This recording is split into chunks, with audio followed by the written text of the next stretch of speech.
شکریہ جناب اسپیکر صاحب. میں نے یہ سوال محکمہ خزانہ کے اندر انٹرنل سپورٹ یونٹ کے حوالے سے کیا ہے اور میں آپ کے ساتھ شیئر کرنا چاہوں گا. انہوں نے جو جواب دیا ہوا ہے کہ انٹرنل سپورٹ یونٹ کے تحت حکومت نے 14 اسامیاں کریٹ کی ہے اور MP1 MP2 MP3 اسکیل پہ لوگوں کو ہائر کیا ہے. اور جناب اسپیکر صاحب اس کا خرچہ جو ہے کل خرچہ ایک سال کا 2,86,92,000 روپے ہے. میں نے آگے یہ پوچھا ہے کہ آپ نے جب یہ انٹرنل سپورٹ یونٹ بنایا ہے تو اس کی کارکردگی کیا ہے؟ کیونکہ جب آپ سالانہ اپنے بجٹ سے ہٹ کے MP1 MP2 MP3 اسکیل پہ لوگوں کو بھرتی کرتے ہیں جو مارکیٹ سیلری پہ لوگوں کو ہائر کرتے ہیں اور آپ 2,86,00,000 روپے خرچ کرتے ہیں، بہت بڑی رقم ہے. خزانہ سے 2,86,00,000 خرچ کرتے ہیں، اس کے نتیجے میں ان کی پرفارمنس کیا ہے؟ تو انہوں نے ایک لمبی لسٹ دی ہوئی ہے کہ جس میں PFM ایکٹ ہے، جس میں کیپرا کے اندر اصلاحات ہے، پینشن فنڈ کے اندر اصلاحات ہے، ADP کے اندر اصلاحات ہیں. سب میں دو چیزوں پہ آپ کی توجہ مرکوز کرنا چاہوں گا. یہ جو کیش فلوز کی بات کر رہے ہیں اور سالانہ ترقیاتی پروگرام کی بات کر رہے ہیں اور SNEs کی بات کر رہی ہیں اور ضمشدہ اضلاع کے اندر بہتری کی بات کر رہی ہیں، تو جو اس وقت سچویشن ہے صوبے کی فائنینسز کی وہ تو بہت بری ہے. یہ کون سی بہتری آئی ہے؟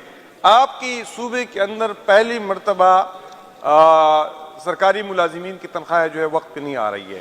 یہ کون سی اصلاحات ہے جناب اسپیکر صاحب؟ مجھے منسٹر صاحب بتائے کہ آپ کا صوبہ پہلی مرتبہ ریڈ لائن کراس کر گیا ہے، اوور ڈراپ پہ چل رہا ہے.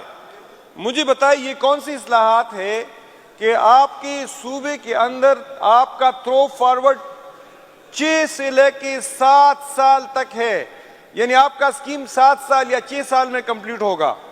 آپ کی تھرو فارورڈ 700-800 ارب روپے ہے. اس کا مطلب کہ آپ کا ایک اسکیم 7-8 سال کے اندر مکمل ہوگا.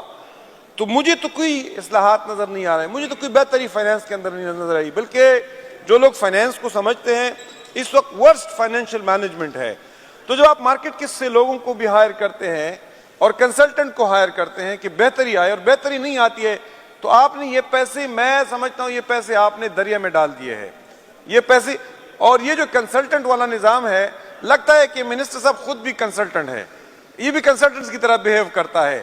یہ کوئی پولیٹیکل آدمی، کوئی ویژن والا آدمی نہیں لگتا ہے، بلکہ کنسلٹنٹ لگتا ہے. تو میں سمجھتا ہوں کہ اس کی باقاعدہ آڈٹ ہونی چاہیے، اس کی باقاعدہ اس کی اسکروٹنی ہونی چاہیے. اور میں تو ریکمینڈ کروں گا کہ اس پوری چیز کو اور اس کی پرفارمنس کو دیکھنے کے لیے اسٹینڈنگ کمیٹی آن فائنینس کو اس معاملے کو دیکھنا چاہیے.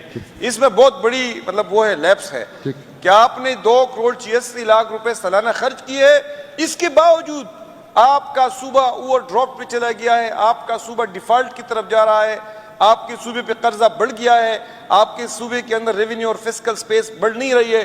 تو آپ کیوں پھر اس قسم کی یونٹس قائم کرتے ہیں؟ Thank you. Concern minister to respond.